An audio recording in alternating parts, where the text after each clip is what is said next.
The rain hammered down against the glass, each drop echoing the shattering pieces of my heart. I stared at the message glowing on my phone. David said, "I can't do this anymore. I'm with Emily now." My fingers trembled as I whispered, "After everything we built, you throw it away?" The words dissolved into the storm outside. I staggered to the mirror, searching for the woman I once was, but her reflection looked broken, eyes swollen with disbelief. My chest tightened as betrayal surged through me. The silence of my apartment mocked me louder than his voice. Emily, her name burned like acid, the girl he swore meant nothing. The room spun as I remembered his promises, every vow now a cruel lie. "You'll regret this," I muttered, but my voice cracked beneath the weight of grief. The walls closed in, shadows stretching across the floor like claws. Betrayal wasn't just losing him. It was losing myself. My tears blurred the world, but behind them, a spark flickered, faint, dangerous, unyielding. I sat frozen on the couch, the storm battering the window, while silence screamed louder inside me. Emily's laugh echoed in memory, sharp as glass. David once swore she was a passing shadow, nothing more. Now, she was everything. I pressed my fists against my chest, as if to hold the pieces together. Laura said, "You don't deserve this, Sarah. He's a coward." Her voice rang through my head, the one friend who always saw truth. Yet I could not escape the replay of his words. "I can't do this anymore." The betrayal pulsed through me, burning deeper than fire. I whispered, "If love can vanish overnight, so can mercy." My pulse quickened as I realized pain could not remain my cage forever. The photo frames on the shelf mocked me, each one a monument to lies. David grinning at a beach, Emily's shadow lurking behind the thought. I grabbed one frame, my hands shaking, glass cracking beneath my grip. "Lies!" I hissed as I hurled it across the room, shards scattering like broken vows. A sob tore from me, raw and primal. Laura once told me, "Pain is fuel if you let it be." Her words returned now, a lifeline in the storm. My breath grew heavy as I whispered, "Then let it burn." Rage rose, scorching hotter than sorrow. The night dragged endlessly, thunder rolling as if mocking me. I lay awake, clutching the blanket like armor, heart thrashing in my chest. The betrayal carved deeper with each thought of them together. Did I ever matter? I whispered into the darkness. Ah, every memory felt poisoned. Laura's words replayed. "He was never strong enough for your fire." My jaw clenched and tears dried into stone. Slowly, I began to imagine a world where I wasn't broken but rising. The storm outside mirrored the one inside me, fierce and relentless, refusing to end. Morning light crept reluctantly through the blinds, casting pale stripes across the room. My reflection in the mirror was unrecognizable. Swollen eyes, hollow cheeks, but behind them a spark glowed. "He thinks I'm defeated," I said to myself, voice steady despite the ache. I traced my finger down the mirror, whispering, but broken glass cuts deepest. My chest rose, no longer with sobs but with fire. Laura's call buzzed on my phone, her name a reminder that I wasn't alone. I didn't answer, not yet. This moment belonged to me, to the beginning of something dangerous. The days bled together in gray silence, yet each hour carried the echo of David's words. I dragged myself from bed, clutching a coffee mug like a shield against the emptiness. Laura said, "You need to get out, Sarah. You're drowning in this room." Her voice played on repeat though she wasn't here. I stood by the window watching people hurry through the rain, their umbrellas like black flowers, their faces alive while mine was carved from stone. The ache inside me turned familiar, a companion whispering weakness, reminding me I was discarded. Emily's face flashed in my mind, flawless and smug, her victory poisoning every breath. "I won't give her the satisfaction of watching me crumble," I whispered, though my voice quivered like glass about to shatter. The coffee turned cold in my hands, and the storm outside mirrored the storm inside me. Slowly a realization grew. Grief was not only pain. It was the spark of something sharper, something waiting to rise. Laura knocked on my door that evening, her persistence louder than the storm. She stepped inside, her eyes widening at the mess. Shattered frames, overturned books, silence clinging like cobwebs. Laura said, "Sarah, you can't rot away like this." I forced a smile that broke halfway, whispering, "He replaced me like I was nothing." Laura sat beside me on the couch, her hand firm on mine, grounding me. "He chose the easy path, not the better one," she said, her voice steady with conviction. The weight of her words pressed against my chest, heavy and painful, but laced with truth. My jaw trembled as tears spilled again, though I hated giving them power. Laura pulled me close, whispering, "Don't waste yourself on his shadow." Her warmth seeped through my cold skin, but I couldn't silence the rage curling inside me. Behind my closed eyes, David's laughter with Emily replayed like a cruel song. Sleep came only in fragments, broken by nightmares of betrayal. I jolted awake, drenched in sweat, David's face fading into Emily's as they whispered together in the dark. I stumbled to the bathroom, splashing cold water against my cheeks, staring into eyes that no longer looked like mine. "Who am I without him?" I muttered, voice hollow. My reflection answered in silence, fractured under the harsh light. I remembered Laura's words, her insistence that strength lived beneath the ruins. My chest rose sharply, lungs refusing to surrender to despair again. I pressed my palms to the sink, leaning forward, whispering, "If I'm ashes, then I will burn brighter than before." The storm outside howled, rattling the windows as if the world itself agreed. My heartbeat steadied, not in calm but in defiance. Pain was still heavy, but for the first time, it felt like armor. The following afternoon I ventured outside for the first time in days, rain still clinging to the air. The streets were alive with strangers, their hurried footsteps splashing against puddles, their laughter piercing me like knives. Each corner reminded me of him, every coffee shop and bookstore haunted with his ghost. I spotted David across the street, his hand wrapped around Emily's waist. My stomach twisted as I froze, hidden behind an umbrella. They looked carefree, as if I had never existed, as if I was nothing more than dust. Emily leaned in close, her smile wickedly triumphant, while David nodded along, oblivious to the destruction left behind. My nails dug into my palm until it hurt, a reminder that I was still here, still breathing. I whispered, "Enjoy your illusion, David. It won't last." My rage simmered beneath my grief, stronger with every heartbeat. That night I couldn't shake the image of them together, laughing as if betrayal left no scars. I sat at my desk, papers scattered, candlelight flickering against walls, shadows dancing like whispers of vengeance. Laura's voice replayed in my mind, warning me not to drown, urging me to rise. I picked up a pen and began to write, not love letters, but lists of memories, lies, and the wounds they carved. Each line bled anger onto paper, fueling the spark of something darker.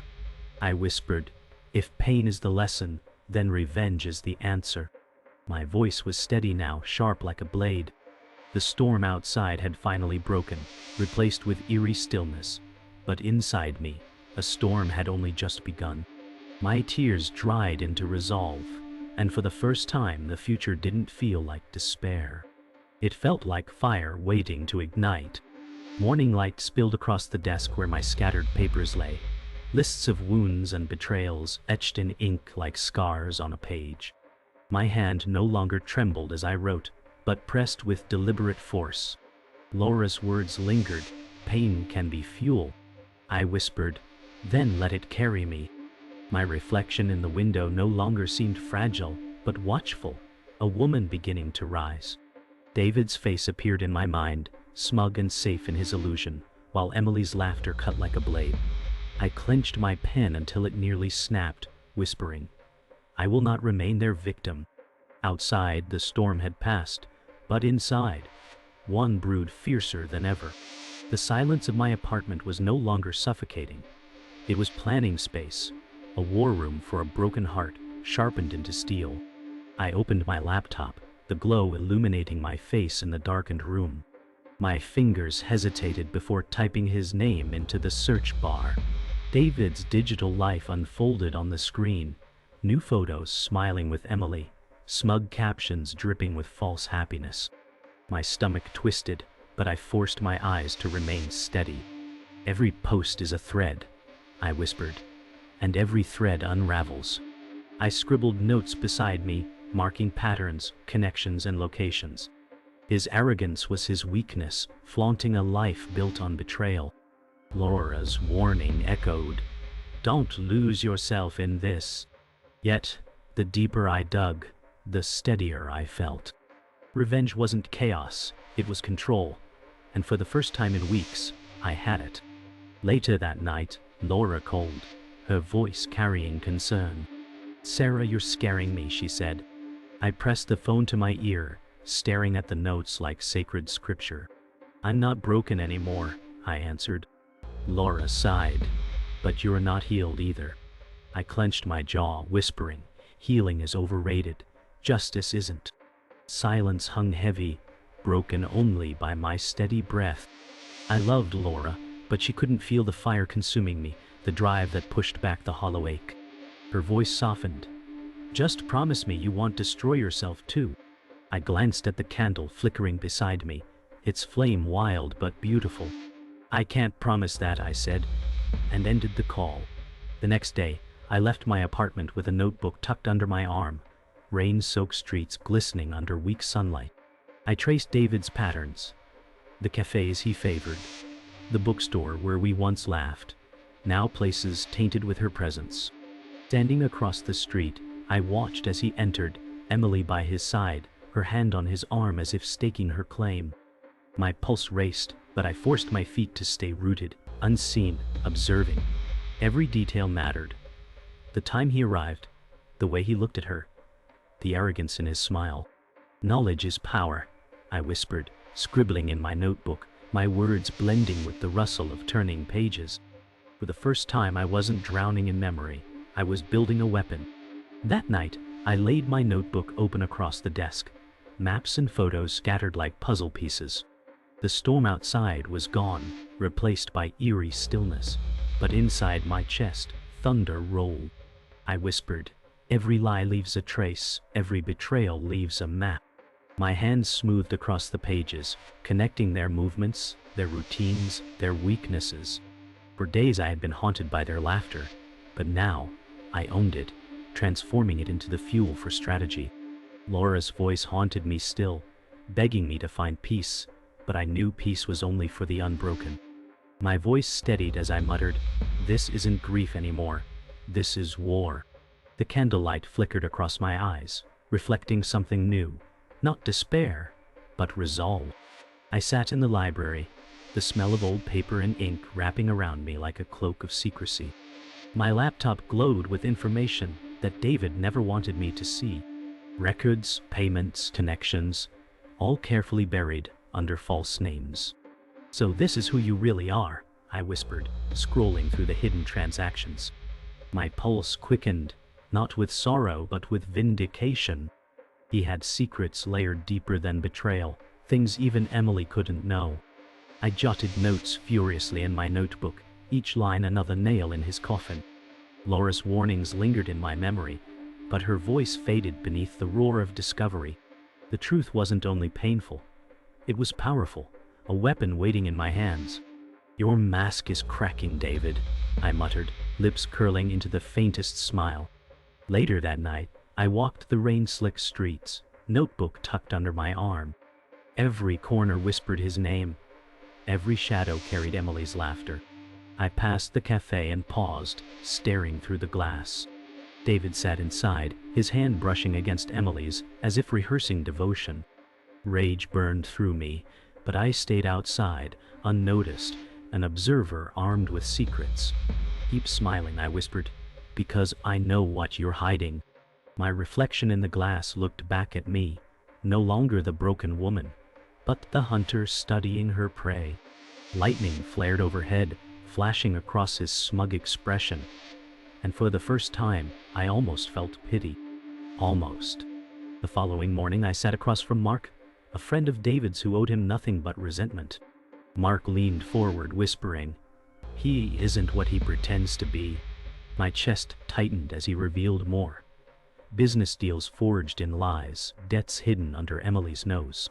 "Why tell me this?" I asked. Mark smirked, "Because watching him fall will be my justice too." I scribbled furiously, every word stitching the fabric of revenge tighter.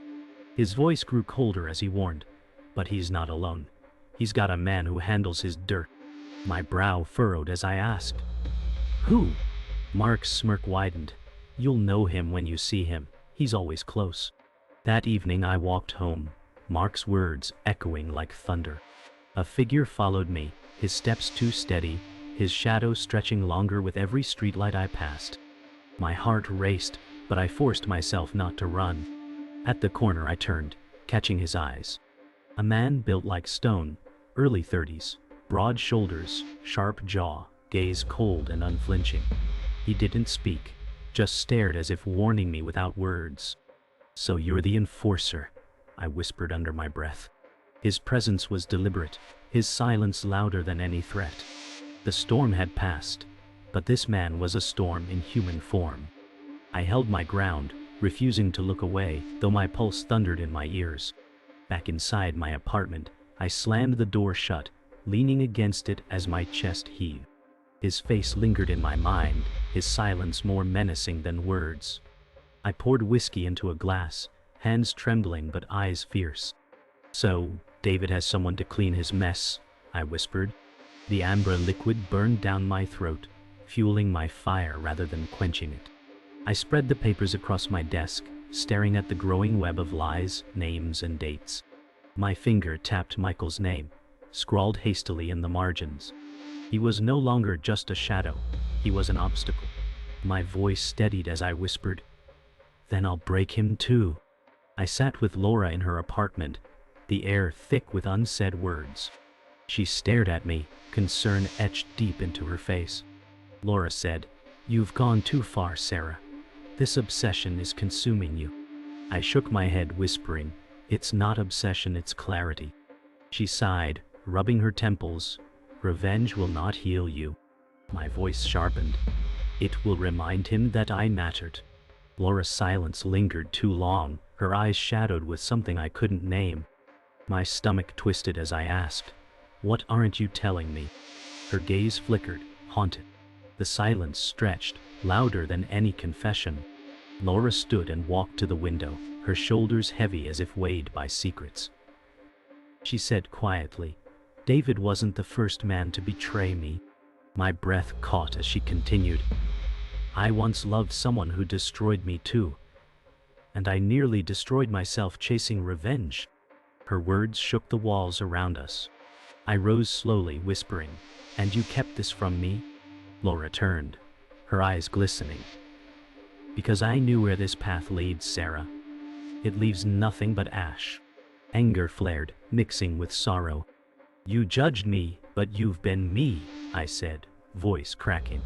She closed her eyes, whispering, "I wanted to save you from the monster I became." The truth swirled like a storm inside me, Laura's confession burning hotter than David's betrayal. I whispered, "You lied to me by silence." She stepped closer, saying, "I feared you would see me as weak." My jaw clenched as I replied, "No, I see you as human. But you should have trusted me." Laura's eyes dropped, shame flickering across her face. I stepped back, heart torn between gratitude and rage. "If you couldn't finish your revenge, then let me finish mine," I said. She shook her head, desperate. "Don't make my mistakes your own." For a moment, silence wrapped around us again, but the fire inside me refused to dim. That night I walked alone through the park, Laura's words echoing like ghosts. The air was cold, trees swaying under the heavy moonlight. I whispered, "Her path is not mine." My notebook felt heavier in my bag, as if each page carried the weight of vengeance. I remembered Mark's warning, the enforcer, and shivered, sensing eyes on me again. The path curved, shadows thickening, and I turned sharply, but saw no one. My heartbeat quickened, echoing in the silence. The world felt staged, like pieces moving around me in a game I hadn't invented. "You won't scare me," I muttered, gripping my bag tighter. Back in my apartment, the flickering candlelight trembled across the walls. Laura's confession replayed again and again. A part of me wanted to crumble, to let her warning consume me. But the larger part of me felt sharper than ever.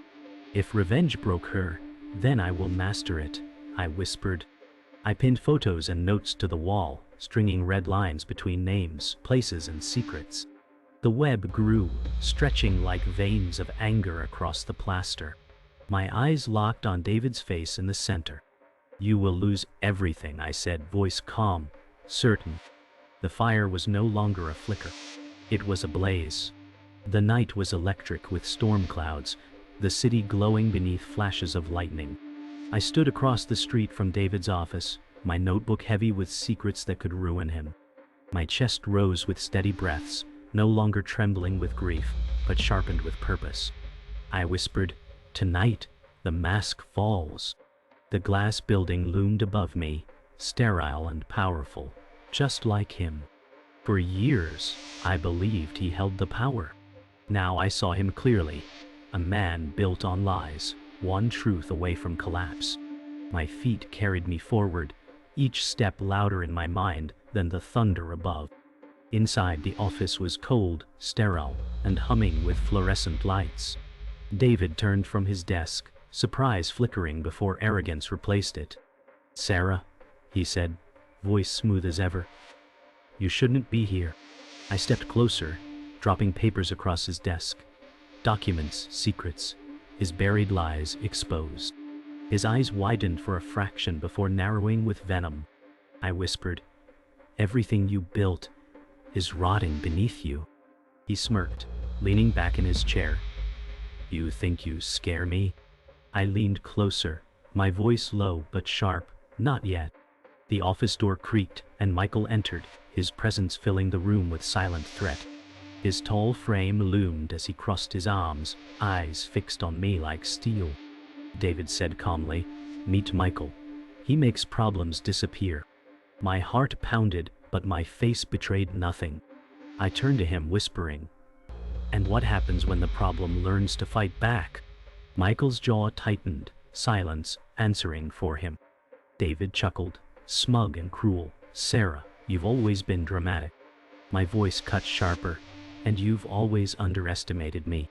David rose from his chair, circling the desk like a predator, but I didn't step back. He said, "You're broken, Sarah. This revenge won't save you." My jaw clenched as I whispered, "It's not about saving me, it's about ending you." Michael stepped forward, his presence pressing like a wall of stone, but I lifted my papers, thrusting them toward David. "One call, one email, and your empire collapses," I said. His smile faltered, the first crack in his mask. For the first time he looked uncertain, and it fueled me like fire. The silence between us roared louder than thunder. David's eyes darted from the papers to my steady gaze, his charm unraveling. Michael's fists clenched, but he hesitated, torn between loyalty and reason. I whispered, "Even your guard sees the cracks." David snapped, "Enough," slamming his fist against the desk. My heart pounded, but my voice remained steady. "This is only the beginning. You will lose everything." Lightning lit the room through tall windows, illuminating his face, no longer untouchable, but exposed, vulnerable, cornered. For the first time, victory felt real. The storm outside raged like a mirror of the chaos within the office. David's voice faltered as he said, "You won't survive this, Sarah." My eyes locked on his, unyielding. "I already did survive," I whispered, my tone sharp as glass. Michael shifted, his jaw tight, his loyalty cracking like fractured stone. For the first time, David looked small, his arrogance crumbling under the weight of truth. I stepped closer, lowering my voice. "You made me weak once. Now I'm stronger than you'll ever be." Lightning lit the room, etching the truth across his face. He was afraid. Michael stepped forward, his towering presence pressing against me, but his eyes flickered with doubt. David barked, "End this." Michael froze, silence hanging like a blade. His gaze met mine, and for a moment, something human flickered in his steel. I whispered, "You don't need to be his weapon." David shouted, "She's nothing." But Michael's fists unclenched, his chest rising with a heavy breath. Slowly, he stepped back, his silence louder than rebellion. David's face contorted in fury. My voice was calm, steady. "Even your strongest shield won't protect you now." David lunged forward, grabbing the papers from my hands, his voice cracking with desperation. "These mean nothing," he roared. I didn't flinch, whispering, "Then why are you shaking?" His hands trembled, the papers rattling as lightning thundered outside. Michael turned his back on him, silent betrayal louder than words. David's eyes darted wildly, fury unraveling into fear. I stepped closer, my voice slicing through his collapse. "This isn't revenge anymore. This is justice." For the first time, he had no reply. His silence was surrender.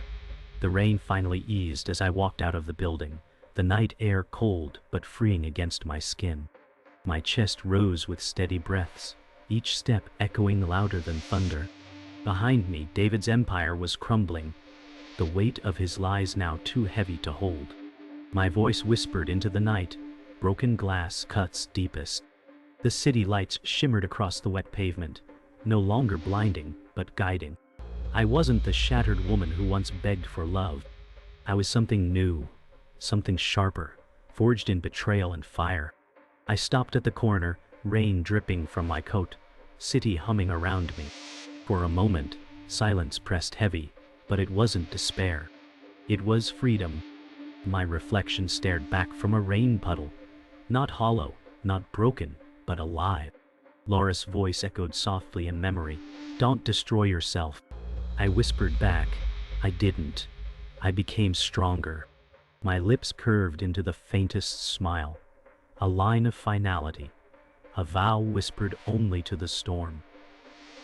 This was the end of him, and the beginning of me.